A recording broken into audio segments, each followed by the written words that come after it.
Assalamualaikum warahmatullahi wabarakatuh.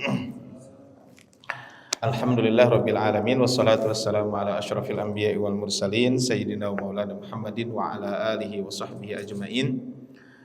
Qala Allah ta'ala fil Qur'anil Karim, a'udzu billahi minasyaitonir rajim, ya ayyuhalladzina amanu taqullaha wa la tanzur nafsum ma qaddamat lighad wattaqullaha innallaha khabirum bima ta'malun. Baik, Bapak yang rahmat Allah Subhanahu wa taala, alhamdulillah di hari ini kita semuanya bisa bertemu kembali di masjid ini ya dalam keadaan sehat walafiat. Dan insyaallah di hari ini kita akan memulai kajian kitab ya, satu kitab yang ditulis oleh Syekh Abu Bakar Al-Jazair rahimahullahu taala ya. Judul bukunya adalah Minhajul Muslim. Sudah diterjemahkan ke dalam bahasa Indonesia, ada 3 penerbit setahu saya ya. Mungkin bisa jadi lebih, cuman setahu saya ada 3 penerbit. Pertama adalah terjemahnya memang Minhajul Muslim ya. Yang kedua adalah ada juga diterjemahkan di dalam bahasa Indonesia itu adalah Ensiklopedia Muslim. Nah, insyaallah hari ini kita akan membahas salah satu bab yang akan kita bahas di hari ini tentang Ensiklopedia Muslim ini satu. Yang kedua, latar belakang beliau menulis kitab Minhajul Muslim itu seperti apa. Ini bukunya sudah diterjemahkan ke dalam bahasa Indonesia, Minhajul Muslim, pedoman hidup ideal seorang muslim, atau ada penerjemahan lain juga Ensiklopedia Muslim. Nah, Bapak rahmat Allah Subhanahu wa taala, buku ini ditulis oleh salah seorang ulama besar di Saudi Arabia. Beliau aslinya orang Aljazair, makanya namanya Syekh Abu Bakar Al-Jazair. Jadi beliau ini adalah nama lengkapnya adalah Abu Bakar Jabir bin Musa bin Abdul Qadir bin Jabir Al-Jazairi. Kenapa dinamakan Al-Jazairi? Karena beliau lahir di satu daerah namanya Liwa di daerah Aljazair. Jadi di negara Aljazair. Jadi beliau adalah makanya disebut dengan Abu Bakar Al-Jazair. Nah, kalau kita lihat tentang pendidikan beliau, memang beliau awalnya adalah belajar di Aljazair. Kemudian setelah itu beliau pindah ke kota Madinah dan belajar di kota Madinah, dan akhirnya beliau juga menetap di kota Madinah menjadi salah seorang dosen di Universitas Islam Madinah, dan beliau juga adalah salah satu pengajar tetap di Masjid Nabawi. Bahkan sampai beliau wafat itu beliau adalah menjadi pengajar tetap di Masjid Nabawi. Jadi sampai beliau meninggal dunia itu adalah beliau memang wafat di kota Madinah sebagai pengajar di Masjid Nabawi. Nah, ini adalah kalau kita berbicara tentang Syekh Abu Bakar Al-Jazair rahimahullahu taala ini. Jadi setahu saya beliau, Bapak Ibu, dulu ketika kami belajar di kota Madinah, itu Syekh Abu Bakar Al-Jazair ini di antara ulama yang paling banyak ngajarnya di Masjid Nabawi. Bahkan sampai akhir hayat beliau, usianya cukup panjang, Pak, sampai 97 tahun beliau ini.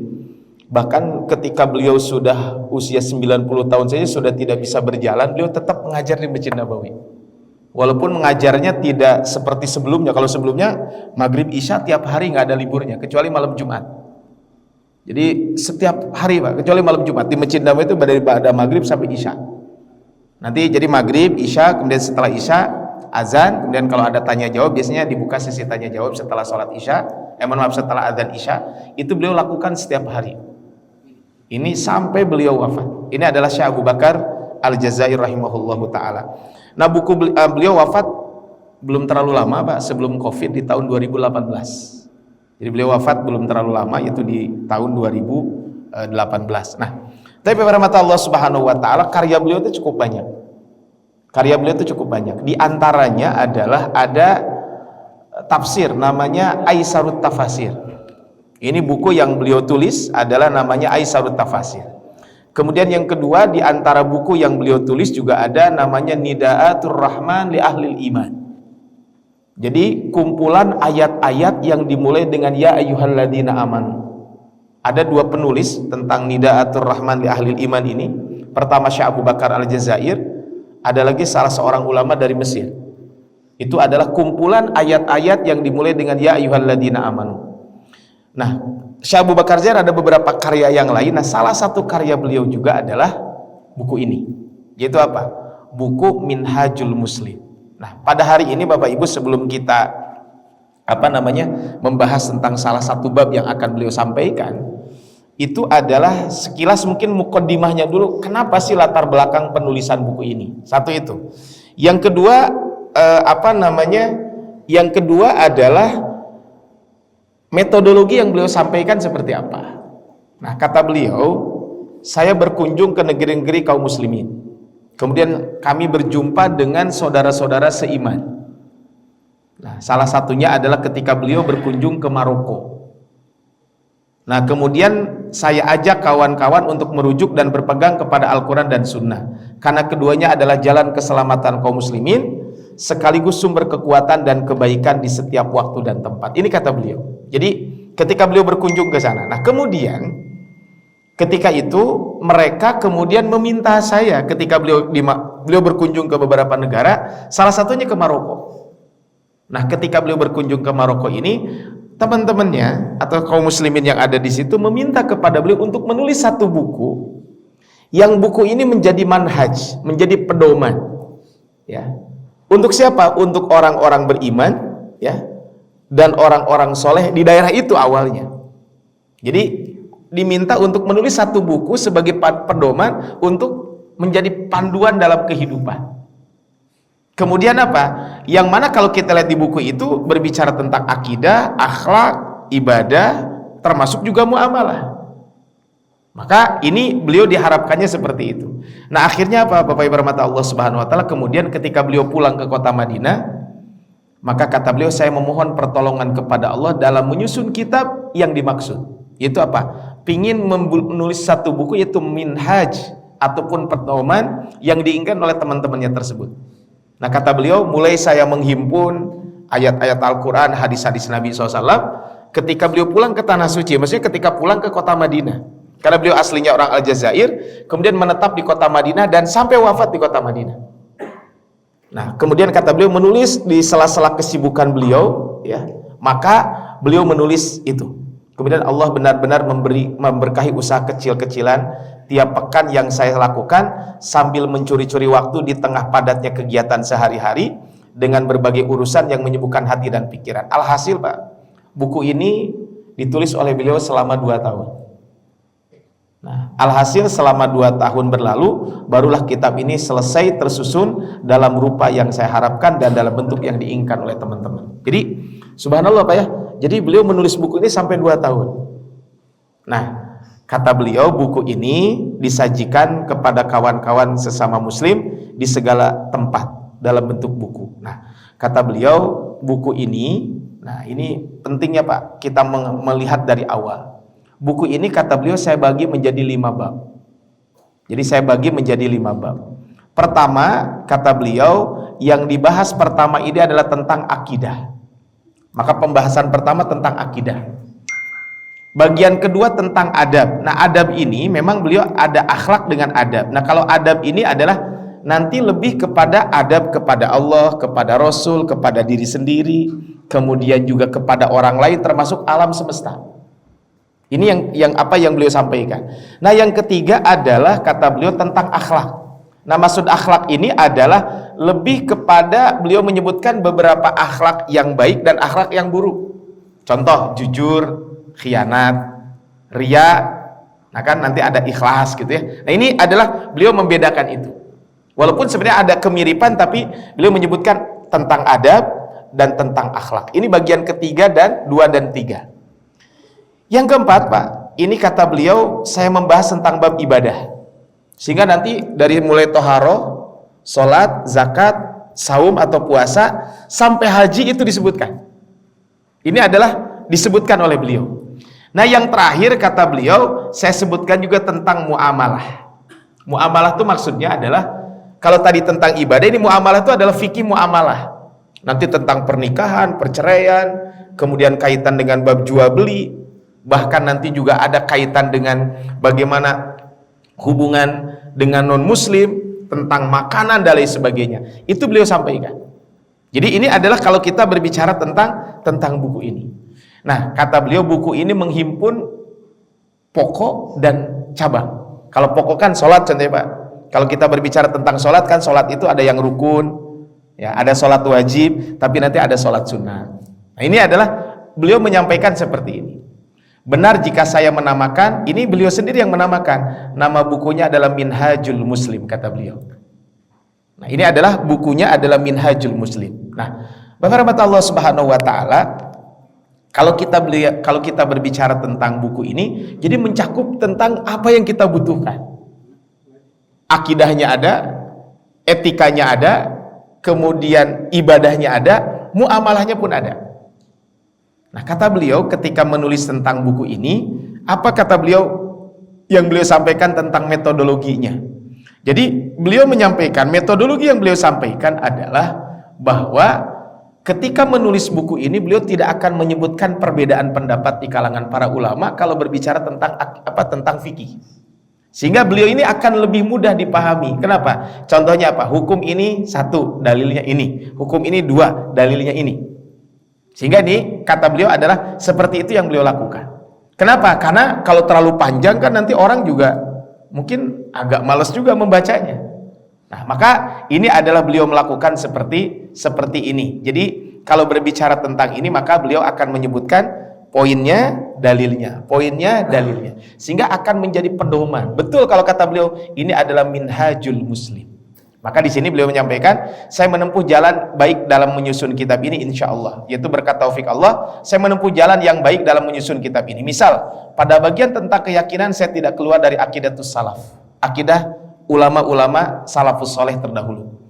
Kemudian berikutnya adalah kata beliau, di sini akidah salaf itu adalah akidah Rasul, para sahabat dan ulama-ulama setelahnya. Sementara pada bab fikih kata beliau, ini bab fikih, ya, baik itu ibadah dan muamalat, saya tidak bersusah payah mencari pendapat mana yang paling tepat ataupun memilih dalil mana yang paling sahih menurut kitab-kitab susunan para ulama seperti Abu Hanifah, Malik, Syafi'i dan Imam Ahmad. Dalam persoalan yang tidak mengandung dalil yang tegas ataupun dalil dari Al-Quran dan Sunnah tersurat ini, maka persoalan ini kata beliau saya tidak menyebutkan perbedaan ini. Inilah sebabnya saya tidak ragu sedikit pun untuk menyatakan sebagai manhaj. Maka buku ini Bapak Ibu bisa menjadi pedoman. Walaupun mungkin nanti ketika berbicara tentang bab fikih ada beberapa hal yang mungkin menurut ulama lain tidak diambil, tapi beliau ambil. Contoh Pak, Syekh Abu Bakar Al-Jazair itu termasuk yang membolehkan sholat tasbih. Bapak Ibu ada yang pernah sholat tasbih di sini? Sholat tasbih belum ya? Kayak rata-rata belum pernah kayaknya. Belum pernah ini nggak tahu atau karena nggak boleh Pak? Ya nggak apa-apa. Syekh Abu Bakar Zaid termasuk membolehkan sholat tasbih. Artinya kan walaupun ulama lain mengatakan sholat tasbih itu nggak boleh, beliau termasuk yang membolehkan sholat sunnah taubat dan sholat sunnah hajat. Jadi ada sholat hajat, sholat taubat. Nah, ini adalah artinya apa? Tapi beliau ketika menyampaikan itu maka setelah itu ini dalilnya. Nah, ini maksudnya adalah jadi beliau dalam masalah fikih tentu beliau tidak membahas perbedaan pendapat, tapi beliau mengambil menurut saya ini yang saya ambil. Tapi kita hormati saja. Makanya nanti kalau pas pembahasannya fikih mungkin kalau ada hal-hal yang memang di kalangan para ulama berbeda nanti kita juga sedikit dibahas gitu ya. Supaya apa? Oh iya, beliau mengambil ini juga tidak salah. Seandainya kok biasa di kita nggak ada ya, tiba-tiba ada. Ya contohnya tadi di beberapa tempat mungkin sholat tasbih ya nggak diajarkan. Ya tapi memang ini terjadi perbedaan di kalangan para ulama. Tapi Syekh Abu Bakar Al-Jazair termasuk yang memilih pendapat sholat tasbih itu adalah dibolehkan. Ini contoh Pak kaitan dengan bab ini. Sehingga wajar kalau beliau menyampaikan ini adalah namanya adalah Minhaju al-Muslim. Jadi Bapak Ibu makanya ini buku ini menurut saya adalah cukup ringkas tapi membahas seluruh apa yang kita butuhkan. Ini Pak bab-babnya. Kalau Bapak Ibu ingin lihat babnya, ini adalah bab pertama tentang akidah, tapi saya tidak akan membahas tentang ini. Khawatir mungkin sudah ada kajian khusus ya. Jadi saya tidak membahas tentang ini ya. Jadi biar nanti tidak tumpang tindih lah, biar mungkin bab akidah nanti dengan yang lain walaupun tidak dari buku ini. Ini tentang iman kepada Allah dan sampai nanti tentang qada dan qadar ya. Kemudian tentang wasilah itu tawasul Pak ya. Wali ya dan bersapa keramatnya kan sekarang tentang wali itu bagaimana dan lain sebagainya, ini adalah dibahas oleh beliau. Nah, kemudian berikutnya adalah yang akan kita bahas dari bab kedua ini, yaitu apa? Bagian kedua adab Yaitu adalah adab ini nanti ada adab kepada Allah, adab kepada Al-Quran, adab kepada Rasul Sallallahu Alaihi Wasallam. Ini sebenarnya ada kemiripan dengan akidahnya ya. Cuman ini mungkin lebih kepada etikanya seperti apa. Kalau rukun iman kalau berbicara tentang iman kepada malaikat nanti akan dibahas itu. Iman kepada Rasul, mungkin Rasul itu berapa dan lain sebagainya. Nah, kalau ini adalah nanti akan lebih spesifik bagaimana etika kita kepada Rasul, bagaimana etika kita kepada Al-Quran. Termasuk di sini Pak, etika kepada diri sendiri. Kemudian etika kepada sesama manusia. Ini panjang Pak pembahasan tentang etika kepada manusia tuh. Etika kepada orang tua, etika kepada anak. Kita semuanya punya anak. Kita semua sebagai anak, kan ada etika ke orang tua, baik masih hidup atau sudah meninggal. Etika kepada kerabat, etika kepada tetangga, bahkan kepada non muslim. Nah, termasuk di sini ada yang disebutkan hak istri yang harus ditunaikan suami dan hak suami harus ditunaikan istri. Kemudian nanti adab duduk bersama Pak di satu majelis, adab makan dan minum. Ini kan sederhana ya, kita makan dan minum, tapi ada etikanya. Bapak Ibu mungkin sering bertamu atau menerima tamu, ada etikanya. Mungkin ada orang yang melakukan safar, berpakaian, kemudian ada perilaku fitrah dan adab tidur. Ini adalah tentang etika yang beliau sampaikan. Nah, tentang akhlak nanti ada akhlak terpuji, ada akhlak yang tercela. Nah, ini adalah yang beliau sampaikan. Tentang ibadah Pak, dari mulai bersuci, buang hajat ini masuk ke dalam bersuci, wudu, mandi, tayamum, ini kan tentang bersuci semua. Mengusap khuf, hukum haid dan nifas. Kemudian tentang sholat, ini cukup panjang pembahasan tentang sholat ini.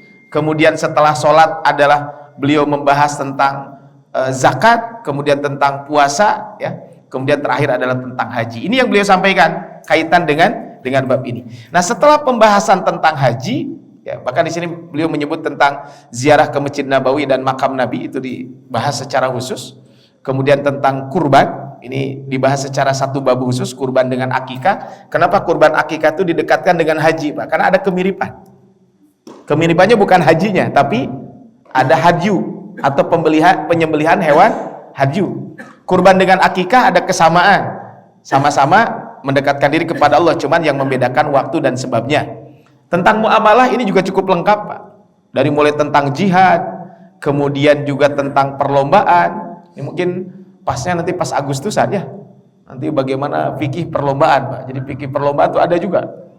Nah, materi perlombaan dan lain sebagainya, ini tentang jual beli dan seterusnya. Nah, Bapak Ibu, inilah insya Allah nanti kita akan bahas mungkin bab-bab ini ya. Tapi di hari ini kita akan membahas satu bab yang insya Allah sebagai muqaddimah di kajian hari ini adalah kaitan dengan apa? Kaitan dengan etika. Yaitu etika apa? Etika ataupun akhlak ataupun adab apa? Adab kaitan dengan niat. Ini yang akan kita bahas di kesempatan kali ini. Tapi Bapak rahmat Allah Subhanahu wa taala, kalau kita berbicara tentang bab ini ya, Syekh Abu Bakar Al-Jazair rahimahullahu taala ketika beliau menyebutkan tentang etika yang pertama adalah yang beliau sampaikan adalah tentang niat. Tapi Bapak Ibu, sebelum saya membahas tentang etika niat ini, mungkin sekilas Pak ya, apa sih keistimewaan buku ini mungkin ya, sehingga buku ini saya kira layak untuk dimiliki oleh Bapak Ibu. Tapi saya nggak jualan ya, usah jualan nggak, saya nggak jualan buku Pak. Mangga kalau yang mau versi bahasa Arabnya, insya Allah saya siap memberikan dalam bentuk PDF. Ya, kalau itu mah karena sudah banyak di media sosial Pak ya, atau di online itu sudah banyak yang versi bahasa Arab. Jadi mangga kalau ada yang mau ya, yang berbahasa Arabnya. Nah, ini adalah beliau menyebutkan apa sih kelebihan buku ini. Kelebihan buku ini minimal ada 3 hal Pak. Pertama, bahasa yang mudah. Jadi Syekh Abu Bakar Al-Jazair itu bahasanya sangat mudah. Makanya ketika kami dulu kuliah, itu beliau ini kajian yang beliau ampu di Masjid Nabawi, itu mayoritas yang hadir umum Pak, berbagai macam kelompok. Karena ada contohnya kajian Syekh Abdul Muhsin Al-Abbad, itu kebanyakan biasanya para mahasiswa. Karena itu kajian tentang hadis perawi dan lain sebagainya. Malam Jumat dulu di zaman kami ada Syekh Muhammad Mukhtar Asy-Shinqiti, itu salah seorang ulama yang mendapatkan gelar Faqihul Mamlakah. Jadi itu secara khusus. Tapi Syekh Abu Bakar Jazair semua masyarakat bisa hadir di situ. Kenapa? Karena mungkin dari sisi bahasa, pembahasan juga cukup mudah. Yang kedua Pak, sistematika yang jelas. Kali susunan babnya jelas gitu. Bab ini, bab itu dan seterusnya. Yang terakhir adalah praktis dan lengkap. Ini menjadi kelebihan dari buku ini. Tapi beberapa Allah Subhanahu wa taala, kita akan mulai pembahasan kita di hari ini adalah kaitan dengan adab dalam niat. Ya. Bapak rahmat Allah Subhanahu wa taala, kalau kita berbicara tentang niat ini, ya, Syekh Abu Bakar Al-Jazair, ya, beliau di awal pembahasan ini menyebutkan, kata beliau adalah seorang muslim hendaklah mengimani pentingnya niat. Ya, jadi yu'minul muslim bi khatari sya'ni niyati. Seorang muslim sangat penting untuk mengimani kaitan dengan niat ini. Ya, jadi seorang muslim hendaklah meyakini niat dalam segala aktivitasnya, dalam segala kehidupannya. Jadi betapa pentingnya niat ini, kata beliau. Baik adalah wa ahammiyatuha li sairi a'malihi diniyah wa dunyawiyah. Kata beliau, seorang muslim hendaklah mengimani bahwa niat ini sangat penting dalam segala aktivitas kita, juga urusan agama. Kenapa kata beliau seperti itu? Sebab semua amal perbuatan disesuaikan dengan niat. Ini di awal beliau menyampaikan seperti itu. Jadi setiap kita harus memahami tentang apa? Niat ini adalah sangat penting. Baik dalam urusan agama, termasuk juga urusan dunia. Kenapa? Karena semua amal perbuatan itu disesuaikan dengan niat. Itu satu. Jadi amal perbuatan kita ini disesuaikan dengan niat. Yang kedua Pak, kuat lemahnya amal tergantung juga niat. Dan yang ketiga, pentingnya niat ini kata beliau, sah dan rusaknya amal juga tergantung kepada niat. Jadi niat itu adalah menjadi hal yang sangat penting untuk kita semuanya. Kalau kita berbicara tentang niat ini yang disampaikan oleh Syekh Abu Bakar Al-Jazair rahimahullahu taala. Jadi niat itu, saya ulangi Pak ya, kalau kita berbicara tentang niat, maka niat ini adalah sangat penting. Kenapa? 3 hal kata beliau. 1, semua amal perbuatan disesuaikan dengan niat. Yang kedua, kuat atau lemahnya amal kita itu tergantung niatnya. Yang ketiga Pak, sah atau rusaknya sebuah amal itu pun tergantung niat. Sehingga keyakinan seorang muslim tentang pentingnya niat ini menjadi hal yang sangat wajib untuk senantiasa diperbaiki. Niat ini penting dan niat wajib ini niat ini menjadi wajib untuk selalu kita perbaiki, atau dalam bahasa sederhana itu adalah tajdidun niyah. Nah, Bapak rahmat Allah Subhanahu wa taala, kalau kita berbicara tentang niat ini ya, bagaimana Syekh Abu Bakar Al-Jazair rahimahullahu taala ya, beliau menyampaikan kaitan dengan niat ini kenapa penting Pak tadi, urusan dunia dan akhirat. Maka di salah satu buku yang saya ada buku namanya Ar-Raidurus fi Tarbiyah wa Dakwah. Maka kata beliau disebutkan di sini di dalam buku ini bahwa apa sih fungsi niat ini? Nah, fungsi niat ini maka di awal disampaikan. Fungsi niat itu adalah untuk membedakan antara antara satu amal dengan amal lain. Itu satu. Jadi untuk membedakan antara satu ibadah dengan ibadah yang lain itu dengan niat. Yang kedua, fungsi niat itu adalah untuk membedakan antara kebiasaan dengan ibadah itu dari niat. Makanya Bapak Ibu, apa bedanya tidur biasa dengan tidur ibadah? Niat. Bapak Ibu diam di masjid, itu yang membedakan apa? Yang menjadi pahala atau enggak? Niat. Jadi kalau kita niatnya ibadah di masjid, jadi di ibadah. Tapi kalau niatnya tidak ibadah, ya tidak ibadah. Sehingga ini adalah niat itu. Nah, terus ada hal yang menarik yang disampaikan oleh Syekh Abu Bakar Jazair nanti di ujung adalah ketika beliau membahas tentang niat ini, tetapi kata beliau ada satu hal yang beliau sampaikan adalah niat itu tadi membedakan antara satu ibadah dengan ibadah yang lain. Niat itu adalah kuat atau lemahnya satu ibadah dengan itu. Tapi apa? Tapi kata beliau ada hal yang beliau sampaikan adalah bahwa ya, al-ma'asi la tu'assiru fiha niyatul hasanah. Jadi maksiat itu maksiat yang dilakukan dengan niat yang baik tidak akan berpengaruh, Pak. Jadi kalau sesuatu yang biasa, Bapak Ibu melaksanakan kebiasaan, maka itu akan jadi pahala kalau diniatkan ibadah. Bapak Ibu, kalau kita melakukan kalau melakukan satu hal yang biasa, itu jadi ibadah dengan niat yang benar. Tapi kalau sesuatu yang tidak benar atau maksiat, itu dengan niat yang baik tidak jadi benar. Contoh, Pak, menjarah, kemudian dari hasil jarahannya dibagikan. Itu menjarah itu baik atau tidak, Pak? Enggak. Kalau mau dibagikan, saya ngejarah mau dibagikan ke fakir miskin, nggak boleh. Apalagi ngejarah diambil sendiri, Pak. Nah, itu mah lebih nggak baik lagi gitu ya. Nah, ini adalah tidak bisa.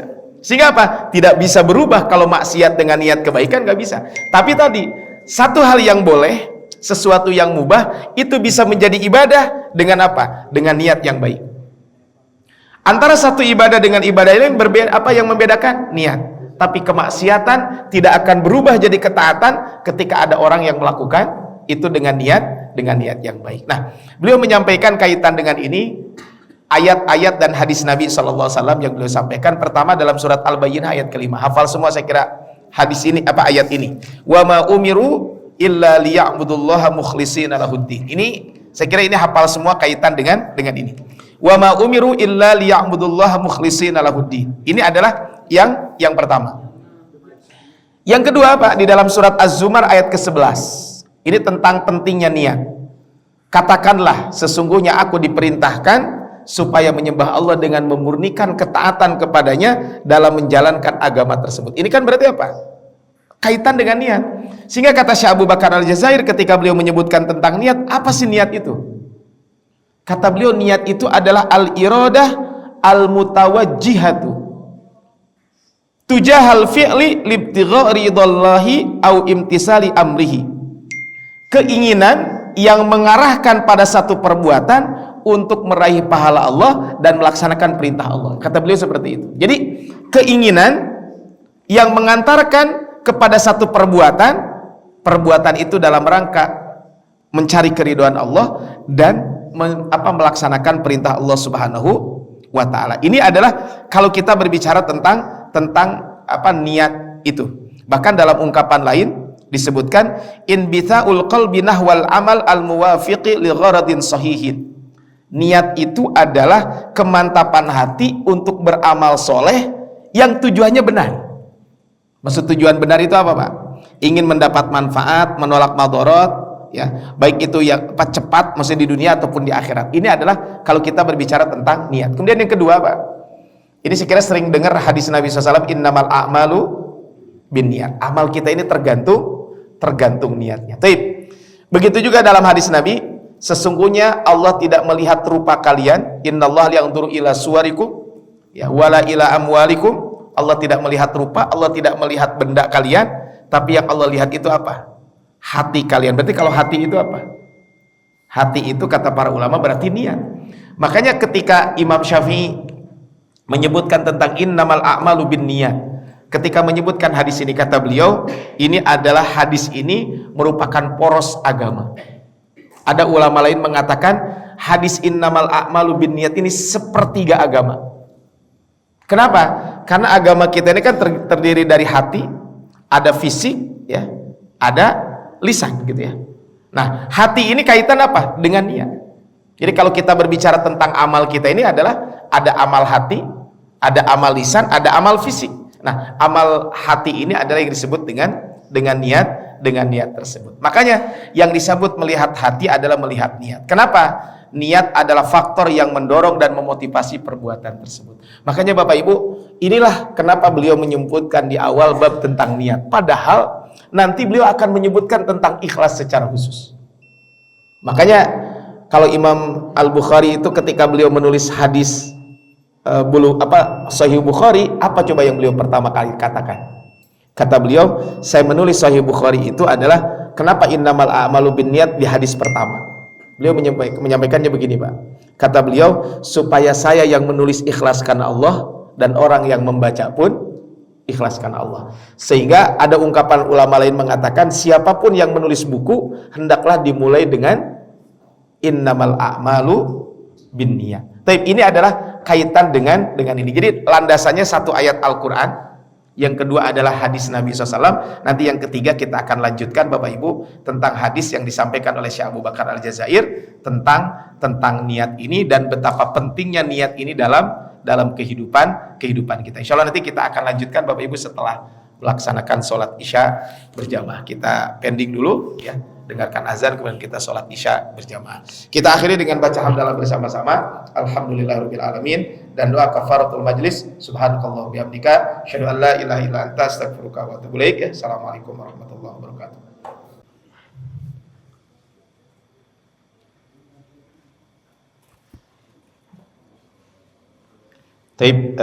Assalamualaikum warahmatullahi wabarakatuh. Alhamdulillahirrahmanirrahim. Wassalatu wassalamu ala asyrafil anbiya wal mursalin Sayyidina wa maulana Muhammadin wa ala alihi wa sahbihi ajma'in. Qala Allah ta'ala fil Qur'anil Karim, a'udzu billahi minasyaitonir rajim, wa ma umiru illa liya'budullaha mukhlishina lahud-dina hunafa'a wa yuqimus salata wa yutuz zakata wa dzalika dinul qayyimah. Tapi beberapa Allah Subhanahu wa taala kembali mungkin mengingatkan apa yang tadi disampaikan di awal kaitan dengan bab yang kita bahas ini, bahwa betapa niat ini sangat penting untuk kita semuanya. Salah satunya adalah tadi disebutkan bahwa niat ini sangat mempengaruhi kaitan dengan amal. Jadi niat ini sangat berpengaruh kaitan dengan amal. Tadi amalan yang mubah bisa menjadi ibadah dengan niat. Kemudian mengubah ya bisa jadi nanti adalah membedakan antara satu ibadah dengan ibadah yang lain, dan dengan niat juga nanti kuat atau tidaknya sebuah motivasi itu tergantung kaitan dengan niat. Nah, tapi beberapa Allah SWT kemudian berikutnya adalah yang disampaikan oleh Syekh Abu Bakar Al-Jazair. Itu adalah setelah tadi betapa pentingnya niat ini, pertama ayat Quran, yang kedua hadis Nabi innamal a'malu binniyat. Kemudian yang ketiga Bapak Ibu adalah hadis Nabi SAW yang menyampaikan adalah man hamma bihasanatin falam ya'malha. Siapa yang berkeinginan untuk melakukan satu kebaikan, artinya orang punya niat untuk melakukan kebaikan tapi dia belum sempat melaksanakannya, maka kutibat lahu hasanatan, maka orang itu akan dicatat baginya satu pahala. Jadi sekedar kita punya keinginan amal soleh, makanya niat itu kan al-azmus shadiq, tekad yang kuat. Sekedar orang punya keinginan untuk melaksanakan amal soleh, maka itu jadi amal soleh. Maka dengan begitu pahala pun ditetapkan. Ini berkat apa? Berkat niat yang baik. Makanya beberapa mata Allah Subhanahu wa taala, ini adalah Syekh Abu Bakar Al-Jazair menyebutkan dalil yang ketiga. Sehingga dari sini Bapak Ibu, di satu buku yang ditulis oleh Syekh Mazid Abul Furaij, beliau menulis buku Ar-Raid Durus fit Tarbiyah wa Dakwah. Ketika beliau membahas tentang ikhlas, kata beliau, kenapa ikhlas ini penting? Kata beliau, karena ikhlas itu apa? Yu'azzimul amal hatta yazina indallahi jabala. Yang namanya niat yang baik itu akan menyebabkan amal kecil menjadi besar. Tetapi bisa jadi dengan ikhlas itu apa? Dengan tidak ikhlas, mohon maaf, amal yang tadinya besar itu menjadi kecil. Ini adalah kaitan dengan ikhlas ini. Makanya ada perkataan yang disebutkan oleh Abdullah bin Mubarak, rubba amalin saghirin tukatsiruhun niyah. Betapa banyak amalan yang kecil itu bisa jadi besar karena niat. Warubba amalin katsirin, betapa banyak amal yang baik, amal yang besar, tusaghiruhun niyah, akan berubah menjadi kecil. Kenapa? Karena niat. Oleh karena itu, inilah Syekh Abu Bakar Al-Jazair menyebutkan kaitan dengan niat ini. Nah, kemudian berikutnya Bapak Ibu, yang keempat, dalil yang beliau sampaikan adalah bahwa kata beliau an-nasu arba'atun. Manusia itu ada 4 hal. Manusia itu ada 4 golongan. Siapa 4 golongan ini? Kata beliau, rajulun atahullahu malan wa ilma. Pertama adalah orang yang Allah berikan harta dan ilmu. Dengan harta dan ilmu yang dia miliki, maka fahuwa ya'malu bi ilmihi fi malihi. Dengan ilmu yang dia miliki, dia amalkan dalam membelanjakan hartanya. Karena tahu ilmunya, harta banyak, maka digunakan harta itu untuk melakukan kebaikan-kebaikan. Fayaqulu rajulun law atanillahu ta'ala min mislu ma atahu Allahu la amiltu kama amila fahuma fil ajri sawaun. Jadi yang pertama itu adalah orang yang diberikan harta ya, dan ilmu. Dengan itu dia digunakan untuk kebaikan, itu sebaik-baiknya orang. Tapi ada Bapak Ibu yang kedua, Allah berikan ilmu tapi tidak diberikan harta. Kemudian orang itu mengatakan, seandainya Allah memberikan harta yang sama seperti orang tersebut, maka saya akan mengamalkan seperti yang dia lakukan. Padahal dia nggak ngamalin, tapi punya niat. Maka kata Rasulullah, fahuma fil ajri sawaun. Maka yang kedua ini adalah pahalanya sama. Yang ketiga, Pak, ada jenis yang ketiga, rajulun atahullahu malan walam yu'tihi ilman. Ada orang yang diberikan harta tapi tidak diberikan ilmu. Karena punya harta tapi tanpa landasan ilmu, akhirnya apa? Dengan hartanya tersebut dia gunakan bukan untuk kebaikan. Kata Rasul, fahuwa yakhbitu fi malihi. Maka apa? Maka orang seperti ini, ya, orang yang ketiga ini, maka membelanjakan hartanya secara serampangan. Nah, kemudian akhirnya apa? Dia tidak menjadi orang yang baik. Yang keempat, fayaqulu rajulun, ada orang keempat, tidak diberikan harta, tidak diberikan ilmu. Kemudian dia mengatakan, kalau saya punya harta yang sama seperti orang tersebut, maka saya akan melakukan. Artinya dia ingin mencontoh orang yang tidak baik. Maka kata Rasulullah, fahuma fil wizri sawaun, maka dosanya sama. Hadis ini Bapak Ibu rahmati Allah SWT diriwayatkan oleh Imam Bukhari. Ya, hadis ini adalah diriwayatkan oleh Imam Bukhari. Jadi orang yang memiliki niat baik diberi pahala amal soleh.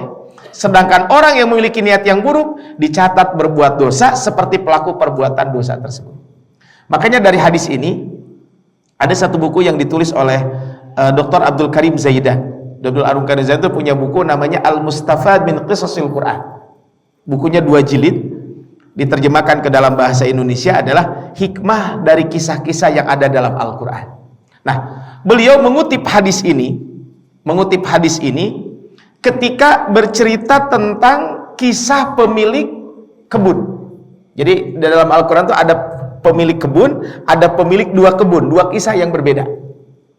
Kalau pemilik kebun ini adalah di dalam surat Al-Qalam, kalau pemilik 2 kebun ini di dalam surat Al-Kahfi. Nah, pemilik kebun ini di dalam surat Al-Qalam ini disebutkan sebenarnya kebun ini milik orang tuanya.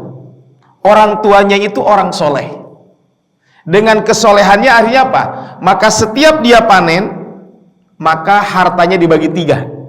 Sepertiga disodakohkan, sepertiga untuk keluarga, sepertiga diinvestasikan lagi, mungkin untuk biaya operasional kebunnya tersebut.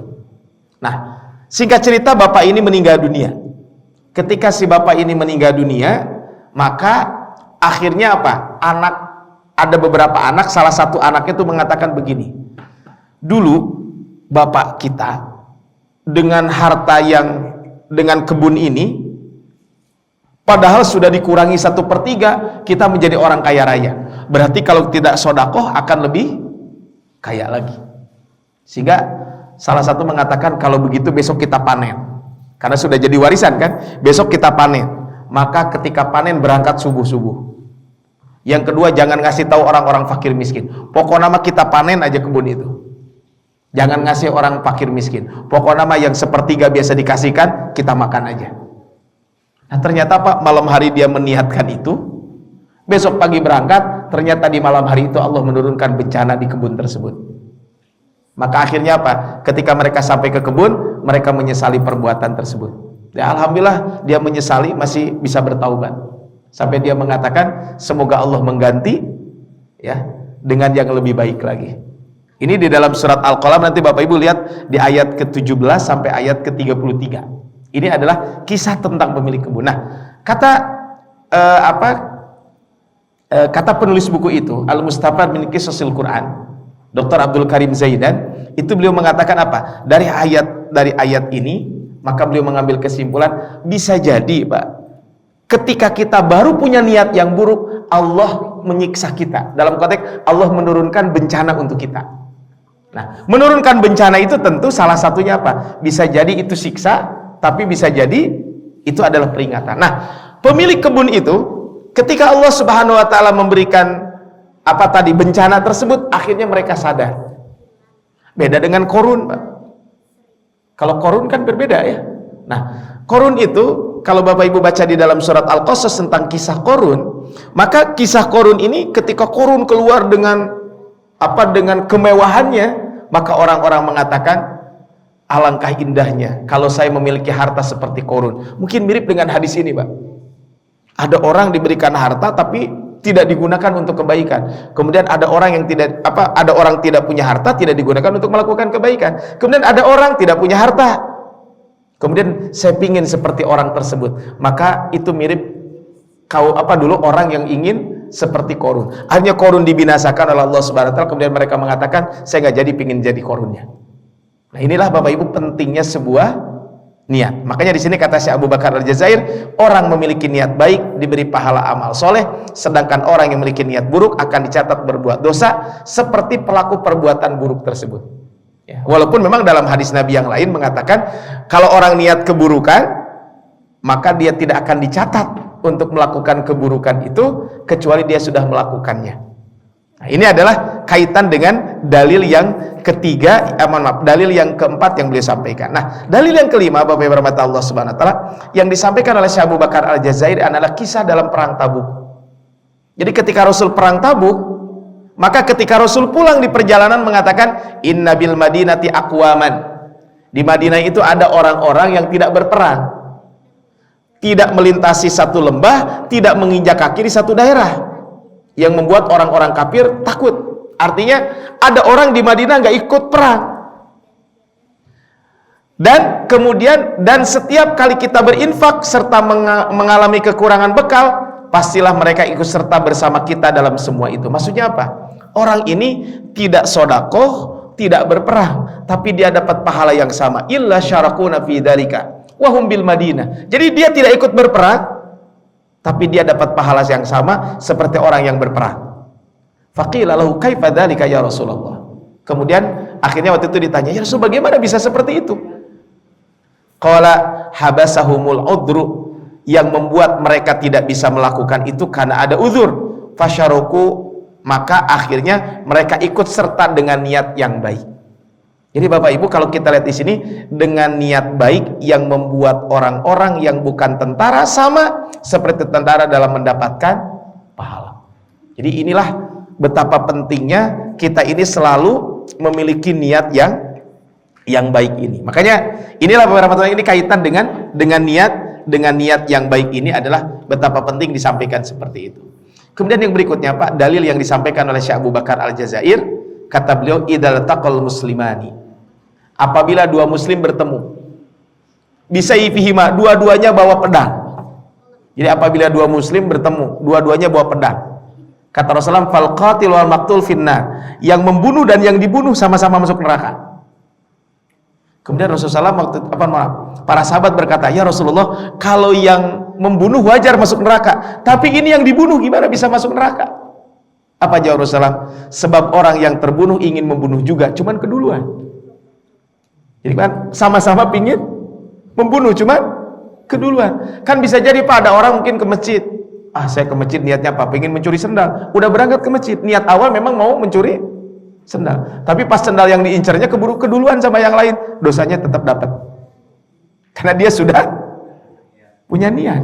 Walaupun tadi kalau dia sudah niat kemudian gak jadi melakukan niat buruk itu karena takut kepada Allah, maka gak jadi pahala, dosanya justru akan diganti menjadi pahala. Tapi jangan sampai kita punya niatan buruk, Pak.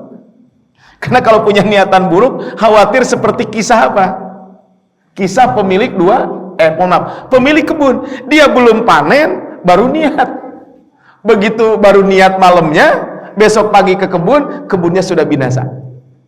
Nah, ini adalah kaitan dengan bab ini. Jadi lantaran niat yang rusak dan keinginan yang buruk menjadikan sama antara orang yang membunuh yang sudah pasti masuk neraka dengan orang yang terbunuh. Andai bukan karena niat yang buruk, tentulah orang yang terbunuh adalah menjadi penghuni surga. Jadi Bapak Ibu, ini adalah betapa pentingnya niat ini dalam kehidupan kita. Nah, ada kisah yang lain, Pak. Ini juga, kalau ini nanti beda ya babnya. Ada, kalau tadi al-qatil wal maqtul finnar, yang membunuh dan yang dibunuh dua-duanya masuk neraka. Tapi ada hadis Nabi yang lain, Pak. Yang membunuh dan yang dibunuh dua-duanya masuk surga. Beda lagi itu, Pak. Jadi yang dibunuh dan yang membunuh dua-duanya masuk surga. Kenapa? Karena ketika itu ada orang kafir dan orang muslim berperang. Orang muslim dengan orang kafir berperang. Orang muslim berperang dibunuh oleh orang kafir. Maka apa? Orang kafir apa? Orang muslim dibunuh orang kafir, berarti kan mati syahid, masuk surga. Kemudian yang membunuh masuk Islam. Maka apa? Berarti dua-duanya adalah masuk surga. Itu mah beda, Pak. Beda kisah ya. Tapi ini kaitan dengan niat. Yang terakhir, apa di sini? Syekh Abu Bakar Al-Jazair yang terakhir beliau akan menyebutkan satu dalil, Pak. Dalil yang ketujuh kata beliau adalah dalil yang ketujuh itu apa? Dalil yang ketujuh, siapapun laki-laki yang menikahi perempuan dengan satu mahar, dengan suatu mahar Allah, mengetahui bahwa laki-laki itu tidak mau menunaikan maharnya, berarti dia telah berusaha menipu Allah dan mengambil manfaat kemaluan perempuan itu dengan cara yang batil.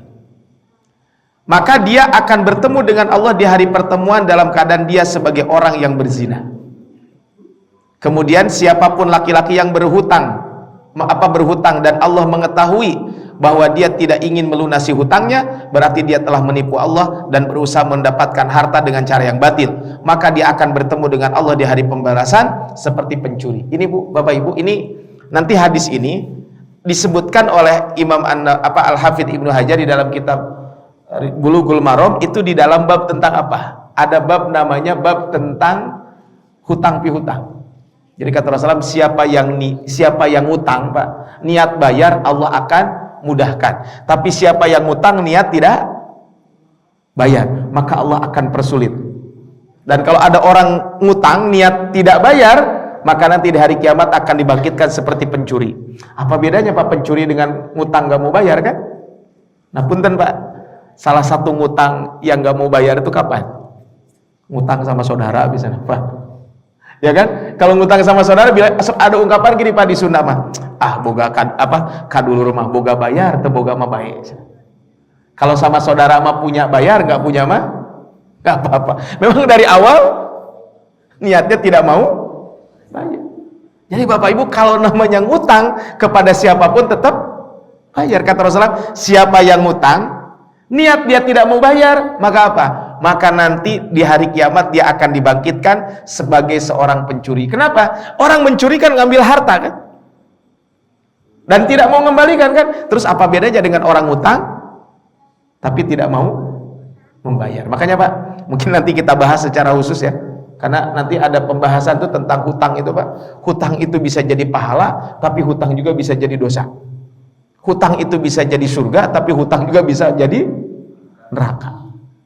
Nah ini saya kadang ngeri, Pak, kalau sudah kaitan dengan hutang piutang itu. Kadang orang kalau sudah punya hutang piutang itu sudah nggak tahu teman lagi dan lain sebagainya. Saya ngeri di salah satu grup, Pak, etama panagih-nagih hutang di grup itu. Akhirnya sampai membuka aibnya masing-masing temannya itu.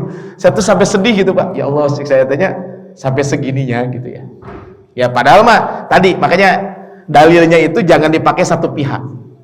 Tapi dalilnya itu nanti kalau saya yang ngutang, kalau saya minjem ke orang, maka ada hadis Nabi. Hadisnya apa? Siapa yang membayar hutang, ada hadis Nabi SAW, siapa yang ngutang, kemudian dia membayar dan berbuat kebaikan kepada orang tersebut, maka itu akan mendatangkan pahala. Makanya Rasul mengatakan sebaik-baiknya kalian adalah orang yang paling baik dalam membayar hutang. Salah satunya, Pak, boleh saja kalau kita ngutang ke orang, minjem ke orang, kita bayar lebih, tapi tidak boleh ada syarat di awal dan jangan dijadikan kebiasaan. Itu boleh, sebagaimana Rasul pernah melakukan itu. Tapi kan kalau kita itu statusnya apa? Kalau saya yang punya hutang, kalau saya punya hutang ke orang, sudah jatuh tempo, belum mampu, datang punten cek orang Sunda mana sasadu banyak, ya datang aja minta keringanan dan lain sebagainya. Tapi itu kalau kita sebagai orang yang hutang. Tapi kalau orang yang memberikan hutang, maka setiap hutang itu akan menjadikan pahala. Kemudian kalau seandainya ada orang hutang kepada kita, hutang itu kemudian dia tidak sanggup bayar karena karena memang nggak ada dan lain sebagainya, kemudian dia minta penangguhan, berikan penangguhan, setiap hari pahalanya sedekah. Tapi dalil ini jangan dipakai sama yang hutang. Cek Ustadz cenah siapa yang hutang, memberikan hutang kemudian menangguhkan pembayaran setiap hari pahala sedekah, itu mah dalilnya buat yang memberikan pinjaman. Tapi tadi kembali Pak, di sini yang menjadi niat adalah dengan niat buruk hal yang mubah berubah menjadi haram. Makanya ini Pak, dengan niat yang buruk sesuatu yang boleh, hutang piutang itu kan bukan wajib Pak. Kata para ulama, minjem itu adalah hukumnya boleh. Memberikan pinjaman sunnah bukan kewajiban. Jadi Bapak Ibu, kalau saya minjem ke Bapak Ibu, Pak minjem duit, maka itu minjem itu boleh. Bapak Ibu ngasih pinjaman ke saya, itu namanya kebaikan, sunnah saja. Sehingga kalau saya minjem, Pak minjem duit dong sekian, Bapak nggak ngasih pinjaman, jangan marah. Kenapa jangan marah Pak? Nah bukan kewajiban dia ngasih pinjaman ke kita. Nah makanya harus mengerahkan segala kemampuan untuk tidak melakukan suatu amal tanpa niat, atau dengan niat yang tidak baik. Sebab niat adalah ruh sekaligus kaki bagi amal. Sahnya amal bermula dari sahnya niat, rusaknya amal bermula dari rusaknya niat. Amal tanpa niat yang benar menyebabkan pelakunya berbuat riya, mengada-ngada, dan akan dibenci Allah. Nanti akan kita bahas ketika membahas tentang al-akhlaq al-madmumah, akhlak yang buruk. Ada satu buku Pak yang ditulis oleh Dr. Sayyid Muhammad Nuh. Bukunya 3 jilid. Dulu sempat ada terjemah dalam bahasa Indonesia, tapi saya cari-cari di toko buku udah nggak ada, udah nggak dicetak lagi. Padahal itu bukunya bagus. Dulu diterjemahkan oleh Gema Insani Pers, 2 jilid bukunya. Versi bahasa Arabnya itu ada 4 jilid, ada 3 jilid. Memang 3 jilidnya agak tipis, tapi diterjemahkan itu jadi tebal. Judul bukunya adalah Afatun alat Thoriq. Afatun alat Thoriq itu diterjemahkan penyebab gagalnya dakwah.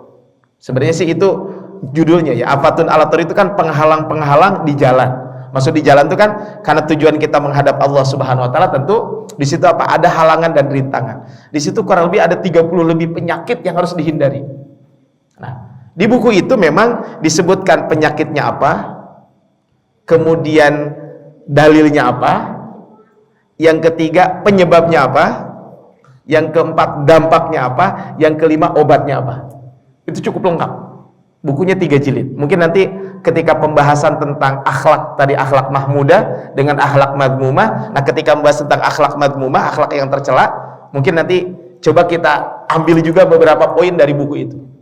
Karena itu adalah akan membahas tentang bagaimana dalam konteks kita beramal, itu adalah seperti itu. Nah, seorang muslim meyakini pula bahwa niat adalah rukun sekaligus syarat bagi segala amal, karena dia memandang niat bukan sekedar ucapan dengan lidah, misal dengan ya Allah aku niat seperti ini, bukan pula sekedar ucapan dalam hati, melainkan kesemangatan hati untuk beramal sesuai dengan tujuan mendapatkan manfaat yang benar dan menolak kerugian yang akan datang cepat maupun lambat. Ini tadi Pak yang disampaikan di awal, bahwa kata Syekh Abu Bakar Al-Jazair, yang namanya niat itu apa? Inbithaul qalbi, kemantapan hati, nahwal amali, dalam rangka beramal. Amalnya apa? Al-muwafiq li gharadin sahihin, amalnya yang sesuai dengan tujuan yang benar. Tujuan yang benar itu apa? Mendatangkan manfaat, menolak madarat, cepat atau lambat. Cepat itu maksudnya di dunia, lambat itu nanti di akhirat. Ini kata beliau. Niat juga merupakan keinginan yang mengarah pada perbuatan guna meraih ridha Allah dan melaksanakan perintahnya. Ini tadi disampaikan, al-iradah al-mutawajjihah tujahal fi'li libtigha'i ridallahi au imtisali amrihi. Ini adalah yang dimaksud dengan niat, kata beliau. Dengan demikian, seorang muslim meyakini bahwa amal yang mubah berubah menjadi ibadah dan yang berpahala lantaran niat. Ibadah yang tidak mengandung niat baik, maka ibadah itu berubah menjadi maksiat yang menimbulkan dosa dan siksaan.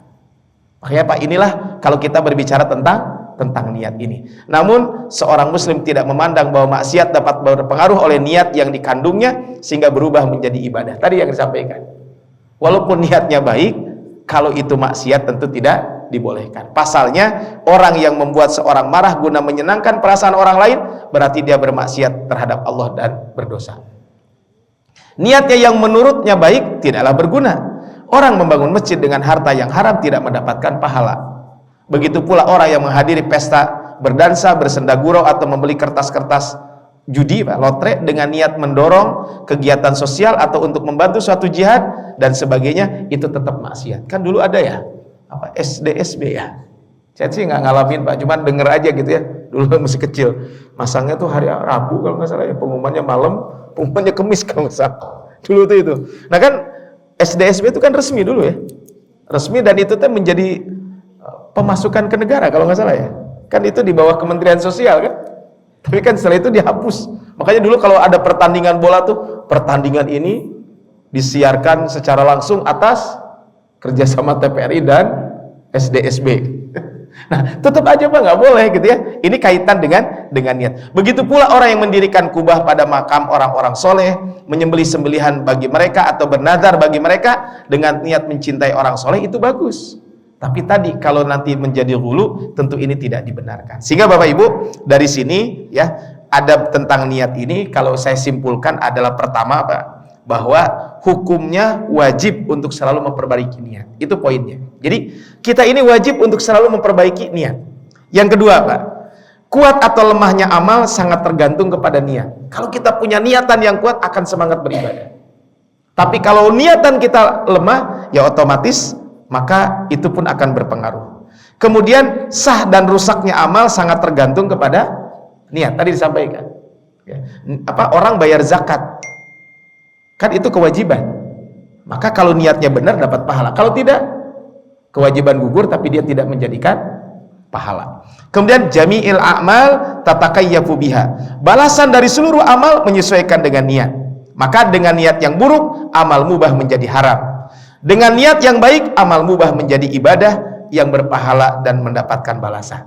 Tetapi kemaksiatan walaupun diniatkan dengan niat yang baik maka tidak berubah menjadi ibadah, sehingga niat adalah rukun pertama sekaligus syarat suatu amal. Makanya betul kata para ulama, amal kita kalau ingin diterima dua kan, niat karena Allah sesuai dengan tuntunan yang ada. Sehingga ini adalah di awal Syekh Abu Bakar Al-Jazair rahimahullahu taala, beliau membahas dulu kaitan dengan bab ini. Taib, Bapak rahmat Allah Subhanahu wa taala, sebagai penutup mungkin dari saya gitu ya. Saya ambil dari buku ini beberapa hal kaitan dengan apa sih sifatnya orang ikhlas itu? Orang yang memiliki niat yang baik itu apa? Pertama Pak, orang yang memiliki niat yang ikhlas, niat yang baik itu adalah amalul khalwati ahabba ilaihi min amalil jalwah. Amal yang dilakukan sendirian, amal yang dilakukan sendiri itu lebih dia sukai dibanding amal yang dilakukan bersama-sama. Maksudnya gini Pak, kalau amal sholat berjamaah, saya mah nggak mau berjamaah ke masjid. Kenapa? Takut ria. Itulah ria Pak. Maksudnya kan sesuatu yang sifatnya bersama-sama ya memang kita lakukan bersama-sama. Bapak Ibu sholat sunat gerhana itu anjurannya berjamaah, laksanakan berjamaah.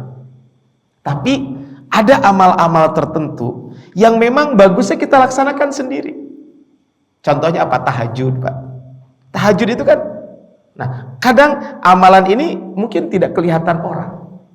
Bersodakoh itu boleh terang-terangan, tapi lebih utama sembunyi-sembunyi. Tapi tadi kadang ada kalanya bersodakoh ini adalah dengan amal sodakoh ini diumumkan dalam rangka apa? Memberikan motivasi, nggak apa-apa. Tapi ada kalanya juga dilakukan secara sembunyi-sembunyi. Kemudian yang kedua Pak, atau sifat orang ikhlas itu adalah yang kedua, batinuhum a'maru min dhahirihim. Maksudnya adalah batinnya itu lebih makmur. Maksudnya lebih makmur ini adalah batinnya itu dia lebih baik dibanding dhahirnya. Ya bukan berarti kita tidak boleh menampakkan amal ibadah, enggak, ini agak mirip dengan yang pertama. Tapi apa? Tapi as-sarair, sesuatu yang rahasia itu dia lebih semangat dalam beribadah, lebih baik dalam beribadahnya dibanding yang zahirnya. Kemudian berikutnya Pak, khaifuna min adamil qabul. Orang ikhlas itu orang yang sangat khawatir amalnya tidak diterima. Jadi khaifuna min adamil qabul. Makanya ada satu ayat ini Sayyidah Aisyah pernah bertanya kepada Rasul. Ayatnya adalah disebutkan walladzina yu'tuna ma ataw wa qulubuhum wajilah. Ya, ini ketika turun ayat ini kata Sayyidah Aisyah, wahai Rasulullah, apakah orang ini untuk ahli maksiat? Jadi orang-orang yang yu'tuna ma ataw wa qulubuhum wajilah, hatinya tuh sangat takut. Maka kata Sayyidah Aisyah, ya Rasul, jangan-jangan ini untuk orang yang maksiat? Kata Rasulullah, bukan. Ayat ini justru turun untuk orang yang berpuasa, orang yang sholat, orang yang bersedekah. Tapi mereka sangat takut amalnya tidak diterima di sisi Allah Subhanahu wa ta'ala. Yu'tunal ikhlas wa yakhafuna alla yuqbala minhu. Mereka itu beribadah dengan penuh keikhlasan, tapi ada rasa khawatir amal ibadahnya tidak diterima di sisi Allah Subhanahu wa ta'ala. Yang terakhir Pak, adalah indikatornya yuriduna wajhallah. Mereka itu adalah sangat menginginkan pahala yang besar di sisi Allah Subhanahu wa ta'ala. Ini adalah apa yang dilakukan kaitan dengan ikhlas tersebut. Baik, Bapak rahmat Allah Subhanahu wa ta'ala. Kemudian ini terakhir adalah ada beberapa kisah Pak, betapa pentingnya orang itu memiliki niat yang baik ya. Contoh Pak, ada Imam Al-Mawardi. Imam Al-Mawardi ini kan salah seorang ulama dalam mazhab Imam Asy-Syafi'i. Beliau ini penulis buku Al-Hawi Al-Kabir. Beliau ini karyanya sangat banyak. Nah, pernah satu hari beliau ini memanggil bestinya, mungkin banyak. Besti itu teman dekatnya gitu ya. Beliau memanggil teman dekatnya. Kemudian kata beliau, itu buku yang ada di ruangan itu saya yang nulis. Ya, itu saya yang nulis semuanya. Maka kata beliau, ya, tasnifi wa innama ayantul maut wa waqa'tu fin naza' faj'al yadaka fi yadi. Kata beliau, kalau ada tanda-tanda sakaratul maut datang ke saya, tolong kamu ulurkan tanganmu. Fa in qabadtu 'alaiha wa asartuha fa'lam annahum lam yuqbal minni syai'an minha. Fa'mad ilal kutub wa alqaha fi dajlatin lailan. Jadi kata beliau, kalau saya menggenggam tangan ini, jadi coba kamu ulurkan tanganmu. Kalau saya menggenggam tangan, saya menggenggam tanganmu, maka apa? Maka berarti saya tidak ikhlas. Maka buang saja buku itu di kegelapan malam. Biar saja bermanfaat untuk orang, tapi saya tidak ikhlas nulisnya. Kemudian kata beliau, kalau saya ketika tangan saya dibukakan, ketika sakaratul maut itu kalau ada tanda itu, maka berarti saya melaksanakannya karena Allah Subhanahu wa ta'ala, maka sampaikan bahwa itu buku adalah karya saya. Jadi bagaimana seorang Al-Imam Al-Mawardi ini selalu menjaga kebaikan-kebaikan itu. Oleh karena itu bermata Allah Subhanahu wa ta'ala, dari bab ini Syekh Abu Bakar Al-Jazairi memulai bab awalnya adalah dengan niat, adalah etika niat. Tadi saya sampaikan betapa pentingnya adalah sebuah niat ini. Jadi apa yang kita bahas di malam hari ini, 3 poin sebenarnya yang disampaikan oleh Syekh Abu Bakar Al-Jazair rahimahullahu taala adalah, pertama adalah beliau menyebutkan tentang pengertian daripada ikhlas itu ya. Beliau membahas tentang pengertian dari ikhlas, kemudian urgensi daripada ikhlas itu apa, kemudian yang kedua adalah adab niat, artinya pentingnya memperbaiki dan selalu menjaga niat, dan yang terakhir adalah niat itu adalah sebagai rukun dan syaratnya beramal. Makanya nanti ke depan kita akan lanjutkan pembahasan tentang kitab Minhajul Muslim atau Ensiklopedia Muslim ataupun pedoman hidup seorang muslim. Ini adalah satu buku yang ditulis oleh Syekh Abu Bakar Al-Jazair rahimahullahu taala. Jadi buat Bapak Ibu yang punya rezeki, saya kira buku ini bagus Pak dibeli ya. Mungkin nanti jadi koleksi perpustakaan pribadi di rumah, sehingga nanti kalau ada hal-hal yang berkaitan dengan etika, berkaitan dengan akhlak, berkaitan dengan ibadah, muamalah, minimal untuk pribadi itu bisa kita amalkan. Contohnya nanti tentang sholat sunnah, itu beliau menyebutkan gitu tentang sholat sunnah ya. Bukunya ada 3 versi yang saya tahu, mau ini judulnya Minhajul Muslim, ataupun ada juga Ensiklopedia Muslim judulnya, dengan penerbit yang berbeda. Itu hampir sama saja Pak, isinya mah sama, cuman beda penerjemah saja ya. Tentu gaya bahasanya akan berbeda ya. Yang satu lagi saya hampir mirip lah, Minhajul Muslim atau apa. Mangga kalau ada yang punya rezeki bisa dibeli bukunya, memang agak tebal Pak. Yang buku ini sekitar 870 halaman.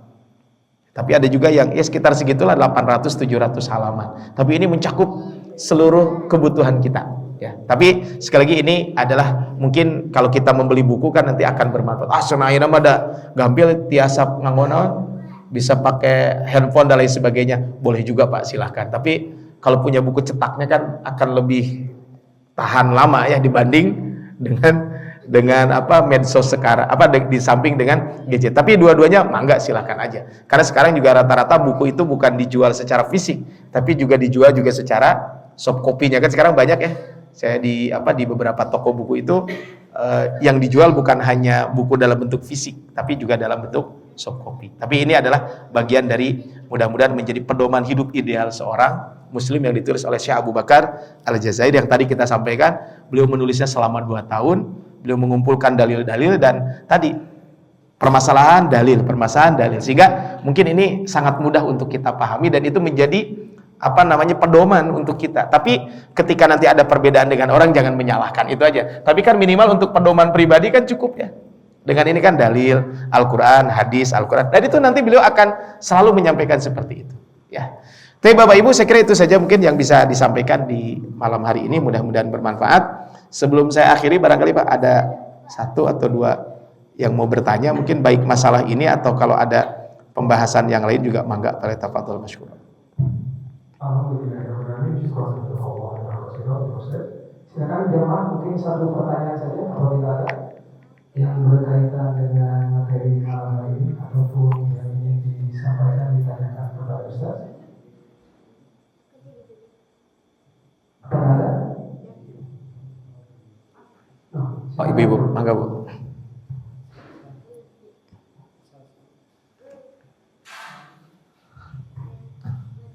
Bismillahirrahmanirrahim. Apa saya mau nanya? Ini pertama dengan niat, misalnya dalam sholat, jadinya kita lupa misalnya seperti itu Ustaz. Kalau misalnya mau sholat bayang, contohnya misalnya mau sholat tahajud misalnya, niat tuh sholat tahajud, cuma pas tiba-tiba teringat setelah melakukan sholat kita ingat, oh iya tadi belum sholat sebelum wudu misalnya seperti itu, bisa nggak mengubah niatnya Ustaz? Ya, taib. Terima kasih. Ya, taib Bu ya. Taib, boleh nggak kita merubah niat di perjalanan dalam sholat ya? Nah, maka ibarat Allah SWT tidak boleh kita merubah niat ketika sedang sholat. Jadi merubah niat dalam sholat itu adalah, tentu ini adalah mengubah niat ibadah dalam sholat tidak boleh. Kecuali mungkin kalau tadinya jadi makmum, berubah jadi imam itu boleh. Kan contohnya kalau kita sholat jadi makmum, kemudian dirubah. Tapi kalau merubah dari satu ibadah kepada ibadah lain itu nggak boleh. Tapi kalau seandainya kita tadi sudah sholat tahajud, tapi belum syukrul wudu, maka tahajud itu sudah include syukrul wudu. Nah, nanti dalam bahasa fikih, nanti kalau pembahasan tentang fikih, nanti ada namanya al-ishtiraku fin niyah. Jadi, ataupun at-tadakhul bainan niyat. Jadi, menggabungkan satu ibadah dengan niat yang berbeda. Itu ada yang dibolehkan, ada yang enggak. Contohnya, yang enggak boleh apa? Antara amalan wajib dengan sunnah itu enggak boleh. Saya niat sholat, puasa qadha dengan niat saum Senin Kemis, enggak boleh. Karena kan itu 2 ibadah yang berbeda. Tapi, contohnya kebetulan hari Senin, tanggal 15 kemarin ya, nah itu boleh kita menggabungkan niat Senin Kemis plus Ayyamul Bid, itu adalah dibolehkan. Nah, ketika tadi Ibu contohnya sholat tahajud belum sempat syukrul wudu, maka sebenarnya ketika syukrul wudu itu boleh saja dilakukan apa? Dengan sholat yang lain. Kan jadi, kan kalau dalam hadisnya mengatakan gini, siapa yang berwudu kemudian menyempurnakan wudu kemudian sholat setelah itu. Sebagian ulama mengatakan ya boleh syukrul wudu secara khusus kalau tidak ada sholat yang lain. Tapi kalau seandainya ada sholat lain nggak apa-apa. Nah, contohnya menggabungkan niat itu kalau bapak-bapak, ibu-ibu masuk ke masjid, Pak. Masuk ke masjid, pas lihat kan ada timer di sini ya.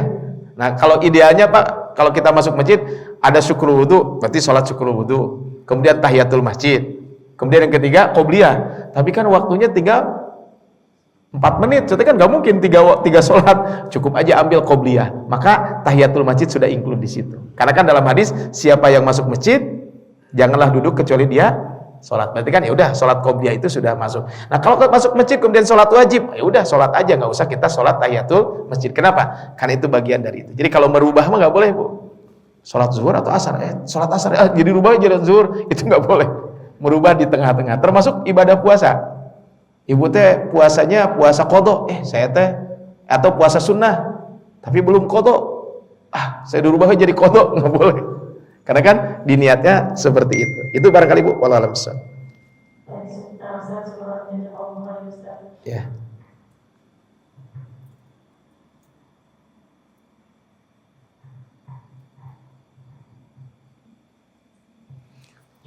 Cukup. Tapi Bapak Ibu kalau tidak ada, saya cukupkan sekian ya. Nanti insya Allah nanti mudah-mudahan nanti kita bisa berlanjut kajian ini ya. Insya Allah nanti kita lanjutkan di bulan depan. Mudah-mudahan kita kaitan dengan kitab Minhaju al-Muslim ini. Mangga sekali lagi kalau ada yang punya rezeki, bebas penerbitnya manapun Pak ya. Pokoknya mah buku Minhajul Muslim yang ditulis oleh Syekh Abu Bakar Al-Jazair. Bisa beli online, bisa beli offline. Kalau yang punya rezeki, saran saya membeli. Ya, kenapa? Karena ini menjadi pedoman untuk kita. Kayaknya masjid juga kalau ada rezekinya beli aja mungkin 1 atau 2 eksemplar Pak ya. Nanti mungkin biar orang juga bisa dibaca gitu ya ketika dia nunggu di masjid dan lain sebagainya. Ini dalam rangka kita membaca buku-buku para ulama. Tapi demikian Bapak Ibu yang bisa disampaikan di hari ini ya, saya cukupkan kajian kita di malam hari ini. Kita akhiri dengan hamdalah alamin. Subhanakallah bihamdika asyhadu an la ilaha illa anta astaghfiruka wa atubu ilaik. Hadanallahu ajmain wallahul muwaffiq ila aqwamit thoriq. Nasrun minallah fatun qarib ihdinas siratal mustaqim. Fastabiqul khairat. Assalamualaikum warahmatullahi wabarakatuh.